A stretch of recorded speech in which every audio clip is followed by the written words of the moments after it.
네, 강프로입니다. 자, 두산 에너빌리티 보겠습니다. 자, 오늘 4% 빠졌습니다. 자, 그리고 오늘 두산 에너빌리티만 빠진 게 아니라 같은 원전주에 대해서 이야기를 드리려는 게 아닙니다. 전체적인 주도주 움직임에 대해서 이야기를 드리려는 거예요. 오늘 일단 반등의 주역은 삼성전자예요. 삼성전자가 6만 원을 돌파를 했습니다. 오늘 6만 200원에 끝났고요. 수급상의 상황을 보더라도 삼성전자 쪽으로 외국인의 수급이 몰리고 있죠. 자, 근데 삼성전자의 수급이 외국인들이 뭐 저가에서 매집을 하고 돌려 세웠다고 해서 이게 추세가 전환되는 것은 아닙니다. 주가가 올라가는 모든 원인은 실적이 좋아서가 아니에요. 실적이 좋아서가 아니라 앞으로 실적이 좋아질 수 있는 내용이 있어서입니다. 삼성전자도 물론 지금보다는 상황이 좋아질 수 있는 내용들이 속속들이 나오고 있죠. 이재용 회장이 적극적으로 지금 주문을 한 내용들, 그리고 뭐 기술에 대한 이런 강조들, 그리고 무엇보다 삼성전자가 우리가 주목해야 되는 이유가 있죠. 그게 뭐겠습니까? 딱 한 가지 내용이죠. 돈이 많다. 즉 투자를 할 수 있다. 아직까지는 투자의 규모를 늘리지 않고 있지만, 그렇죠?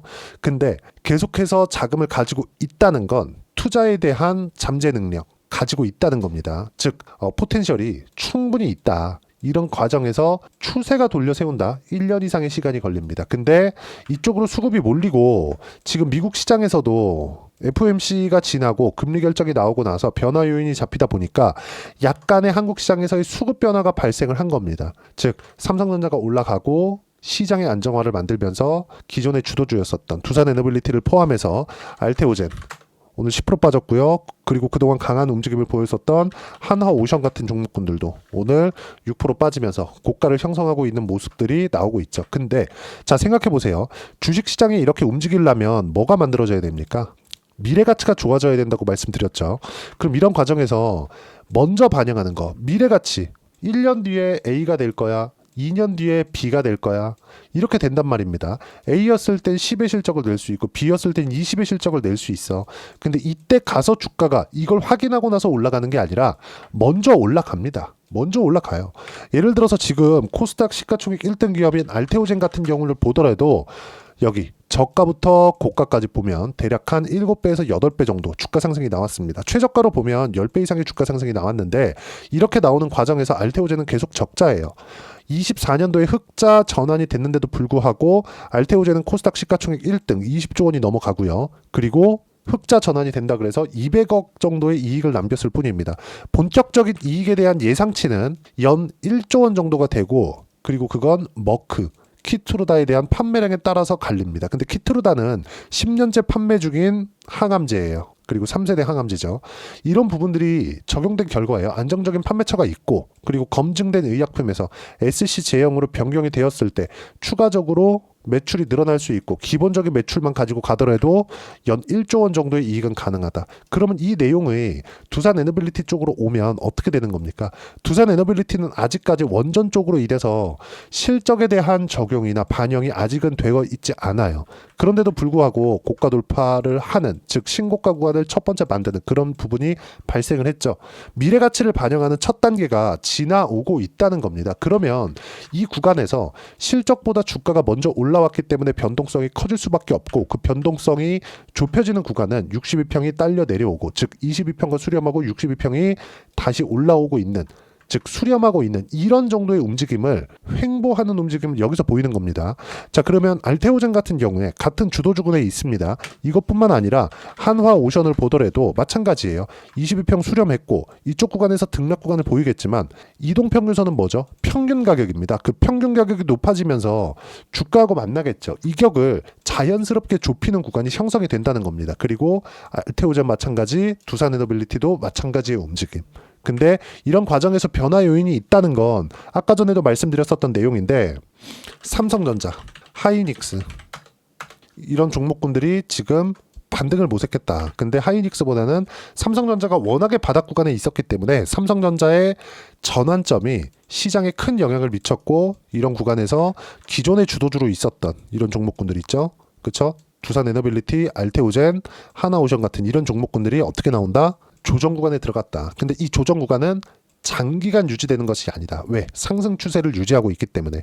삼성전자가 만약에 여기서 8만 원, 9만 원, 10만 원 가잖아요. 그러면 두산에너빌리티가 지금보다 더 많이 떨어질 수 있어요. 근데 그럴 수 있는 가능성은 5%도 아니고 10%도 아니고 0%입니다. 당장에는 불가능합니다. 왜? HBM에서 뒤처졌기 때문에. 한국에서 지금 유일하게 반도체 패권을 잡고 있는 것 중에 하나, 그 분야 중에 하나는 HBM이에요. AI 쪽입니다. AI 쪽에서 HBM 말고는 한국 시장에서 잡고 있는 게 없습니다. 안타깝게도. 하지만 AI를 구동하기 위해서는 가장 기초적으로 들어가야 되는 게 전기예요. 미국에서 전기 부족 사태가 일어났고 이런 부분들이 계속 진행된 결과 원전을 포함해서 그 전에 뭐란 겁니까? HD 현대 일렉트릭, 변압기 쪽, 효성중공업, 변압기 쪽 이런 쪽에 계속 부각받기 시작했었던 겁니다.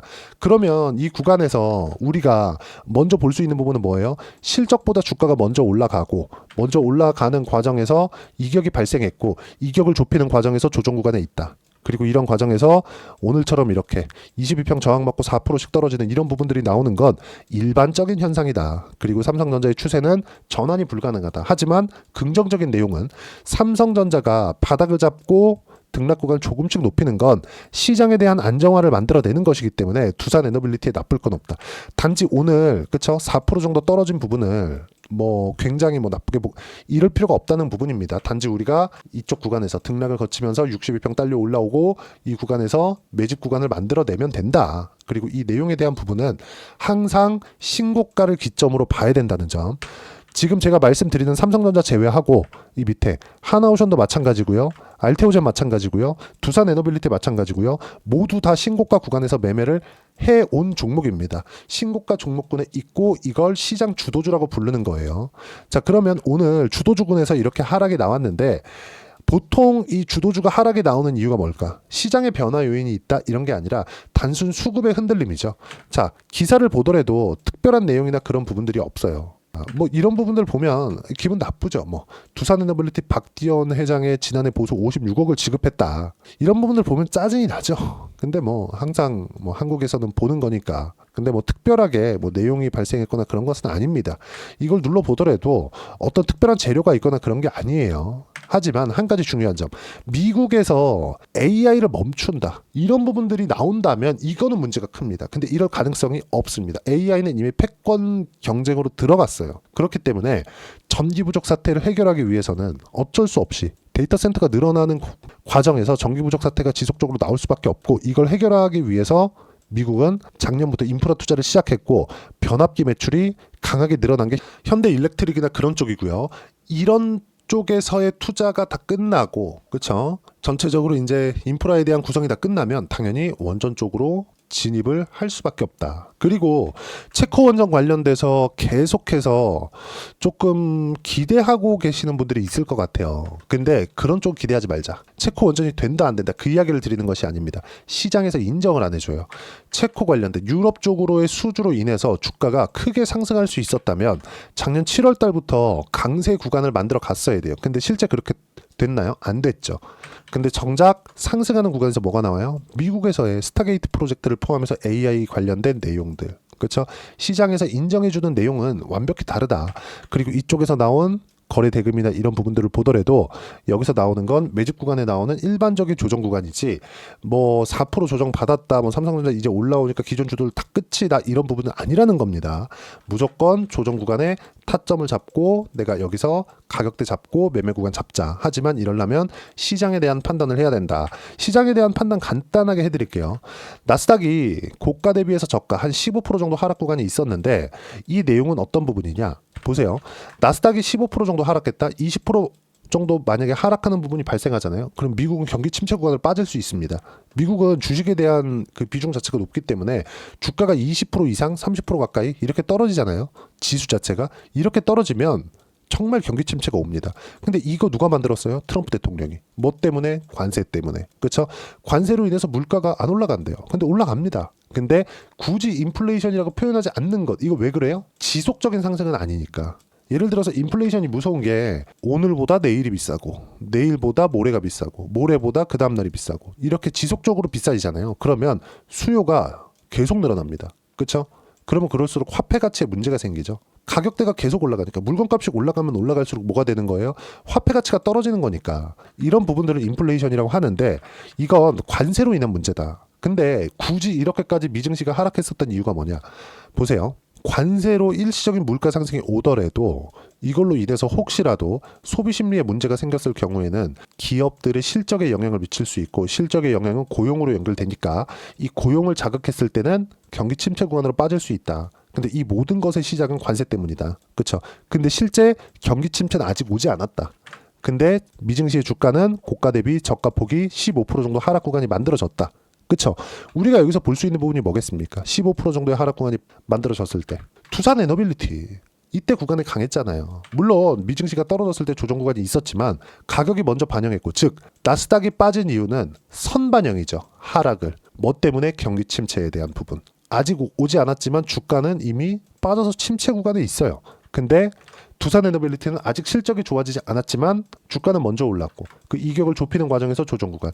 우리가 흔히 이걸 눌림목 구간이라고 하죠. 근데 이 끝이 다가오고 있는 게 뭐예요? 62평이 올라오고 있다. 실적은 분기에 한번 나옵니다. 분기는 영업일 기준에서 3개월이니까 60거래일이죠. 60거래일은 뭐예요? 60일 이평선이다. 그러면 이건 실적에 대한 예상치와 같다고 볼 수도 있다. 그런 부분들이 지금 조금씩 올라오고 있다는 점.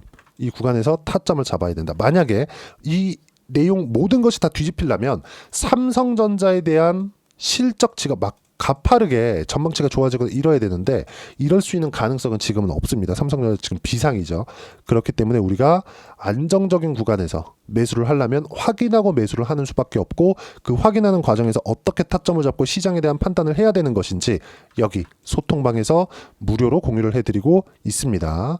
자, 내용 보시면 오늘 같은 경우에 시장에 대한 판단을 먼저 해보자고요. 오늘 코스닥 하락 마감, 주도주 약세 영향, 바이오 등등, 삼성전자, 하이닉스는 강세. 제가 계속해서 말씀드렸었던 내용이 있습니다. 3월 18일에도 이야기를 드렸었던 내용인데, 자, 계속 주도주만 봐야 된다. 이번 주에 반도체 공략 예정. 그쵸? 주도주를 하는 과정에서 반도체를 같이 공략하겠다는 거죠. 저는 하이닉스를 매수를 했는데 이따 제가 확인시켜 드릴 거예요. 자, 그리고 18일 날 두산 에너빌리티와 하나시스템 매수 구간 잡았고요. 오늘 같은 경우에, 그쵸? 20일 날 같은 경우 하이닉스 매수 구간 잡았죠. 자, 두산 에너빌리티 아까 전에 제가 보여드렸었는데 3월 19일 날 두산 에너빌리티를 매수한 가격이 어때요? 25,800원. 오늘 가격 어때요? 25,500원. 4% 떨어진 가격입니다. 이래서 확인하고 매수를 하더라도, 내가 굳이 저가를 잡지 않더라도, 내가 만약에 여기 잡고 여기 잡을 수 있었으면, 이게 지속 가능했으면 여기 잡았겠죠. 근데 그게 아니라 확인하고 매수를 하더라도 아직까지도 10%대 수익 구간에 있다. 그리고 이 모든 내용은 소통방에서 무료로 공유를 해드리고 있고요. 가장 중요한 점, 미증시 변동성은 심하겠지만 바닥은 나왔다. 아까 전에 말씀드린 내용이고요. 수급 변화가 있어도 주도주에 집중한다. 타점에만 맞게 매매하면 된다. 소통방에서 타점을 공유해 드리니까 구독과 좋아요 눌러주시면 무료 입장 가능하고요. 입장 링크를 공유해 드릴 수 있게 여기 010-8713-1916으로 구독이라고 문자 보내주시면 소통방 입장 링크 순차적으로 공유를 해드리도록 하겠습니다. 철저하게 가격만 보셔야 되고, 가격에 대한 이해가 되었을 때 꾸준하게 수익 구간을 만들어질 수 있는데, 그 수익 구간에 대한 부분을, 즉 어떻게 가격들을 잡고 수익 구간으로 전환시켜야 되는지 소통방에서 이야기를 드리고 있는 겁니다. 다 무료로 진행하고 있어요.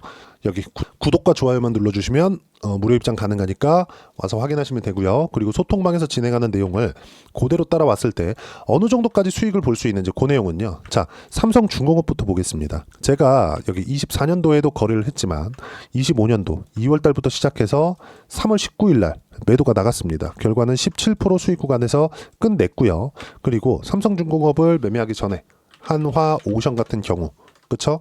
2월 달까지 매매를 했는데 57% 수익 구간. 언제 했어요? 신고가 구간. 트럼프 당선 이후에. 저가에 사지 않았습니다. 그렇죠? 확인하고 매매를 하는 것만이 단기간에 수익을 낼 수 있는 유일한 방법입니다. 물론 내가 어떻게 매수를 했는지 여기 딱 걸렸네. 여기 딱 걸렸네. 그럴 수 있어요. 근데 이게 지속 가능하냐? 불가능하죠. 근데 이건 어때요? 꾸준하게 신고가 구간에서는 시세 구간이 만들어진다. 하지만 신고가를 판단해야 되는 부분, 이런 부분들을 소통방에서 무료로 공유를 해드리고 있는 겁니다. 자, 그리고 뭐 두산 에너빌리티 같은 경우에도 마찬가지예요. 두산 에너빌리티는 제가 주력으로 매매를 하고 있는 종목이기 때문에 고가 구간, 그쵸? 신고가 구간을 돌파하는 상황에서 지속적으로 매수 구간을 만들어 가고 있죠. 이 모든 내용들을 소통방에서 공유해드리고 있지만 아직까지 결과가 안 나왔기 때문에, 제가 매도를 아직 안 했잖아요. 그렇기 때문에 아직까지 좀 의문을 가지실 수 있어요. 그럼 제가 매매를 완료한 종목군들, 아까 전에 보여드렸었던 한화, 오션이나, 그쵸? 상승하는 구간에서 확인하고 매매한 결과 57% 수익 구간, 하나오션 매도하고 같은 업종 내에서 굴렸죠. 삼성중공업, 그쵸? 어때요? 17% 수익 구간 이런 식으로 매매가 이루어진다. 뭐 반도체 종목군들을 봤을 때 하이닉스 같은 경우에 오늘 제가 매수를 했지만 작년에 하이닉스가 강했을 때 뭐 자람 테크놀로지나 그런 종목군들 신고가 구간을 확인하고 매매한 결과 75% 수익 구간 이런 정도의 수익 구간이 발생한다. 이 모든 내용을 소통방에서 무료로 공유를 해드리고 있으니까 구독과 좋아요 눌러주시고요. 댓글 하나씩 달아주시고 입장 링크를 공유해드릴 수 있게 여기 010-8713-1916으로 구독이라고 문자 보내주시면 소통방 입장 링크 순차적으로 공유를 해드리도록 하겠습니다. 자, 그러면 소통방에서 진행하는 내용처럼 가격을 보기 위해서 어떤 부분을 내가 이해하고 판단해야 되는지 그 이론적인 부분, 그쵸? 그 내용은요, 여기 두산 에너빌리티의 단기 보유 전략, 가격 전략 두 가지인데, 단기는 2주입니다. 2주 동안 내가 어떻게 수익 구간을 만들 것인지 그 부분이고, 2주 안에 수익 구간을 만들기 위해서는 가격에 대한 부분이 중요하고요.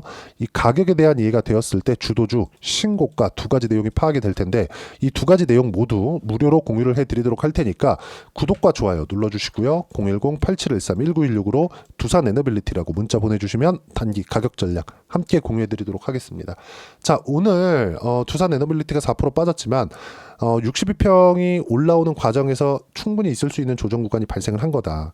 여러 주도주들에 대한 움직임 또한 약세 구간으로 오늘은 마감이 됐지만 그런 과정에서 삼성전자의 추세를 돌리기까지는 문제가 있습니다. 이건 절대 불가능하기 때문에 이 구간에서 우리가 어떤 부분을 보고 뭘 판단해야 되는지가 중요하다. 즉 가격에 대한 이해가 필요하다는 거죠.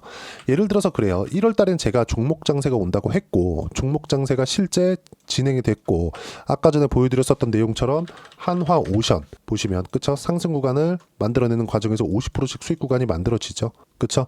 예를 들어서 반도체 강할 때 DI나 이런 종목군들을 보더라도 상승하는 구간에서 꾸준하게 수익 구간을 만들어낸단 말이죠. 이렇게 주도주 포트폴리오를 구성하는 게 중요합니다. 자, 그것처럼 이번에 두산 에너빌리티와 함께 어떤 종목을 공략해야 되는지 즉 주도주 포트폴리오를 어떻게 짜야 되는지 제가 딱 한 종목만 준비를 해놨으니까 영상 끝까지 시청하시고요. 모든 분들이 성공 투자하셨으면 참 좋겠습니다. 자, 여전히 시장은 녹록지 못합니다. 이런 상황이 벌어지는 건 어쩔 수 없습니다. 이런 상황에서도 수익이 나는 종목들의 구조는 변하지 않습니다. 즉 대시세 종목에 대한 구조는 변하지 않는다는 거고 실제 제가 소통방에서 지속적으로 이야기를 드리고 있는 내용도 대시세 종목이나 시장 주도주를 공략하는 건 철저하게 가격 분석을 하라고 이야기를 드리고 가격 분석 이후에는 이슈에 대한 파악 그리고 이슈를 파악하고 나서는 다시 내가 얼마에 매수할지 그 타점에 대한 부분을 지속적으로 언급을 하고 있습니다. 자, 근데 생각해 보세요. 시장이 굉장히 어려웠습니다. 어려운 상황에서의 어떤 종목들이 강했냐 보면 반도체와 그리고 바이오입니다. 자, 실제 여기 보면요. HLB에 제가 실제 매매한 내용을 띄워놓고 보여드리고 있는데 1월 22일부터 매매를 시작해서 4일 동안 31%의 수익 마감이 됐고요. 그리고 여전히 신고가 종목입니다. 자, 그리고 그 다음 어보브 반도체 이름을 보시다시피 반도체 종목이죠. 그리고 AI 반도체는 지속적으로 강세를 보이고 있습니다. 이 종목도 신고가를 먼저 달성한 이후에 제가 21%의 단기간에 21%의 큰 수익을 내고 마감이 됐습니다. 다시 재공략을 준비하고 있고 이런 부분은 소통방에서 다 공유를 해드립니다. 자, 그리고 코세스. 자, 코세스 같은 종목도 당연히 그쵸 신고가 종목이고요. 그리고 반도체 종목입니다. 이 종목도 영업일 기준에서 이틀 동안 대략 한 15%의 수익 마감이 됐습니다.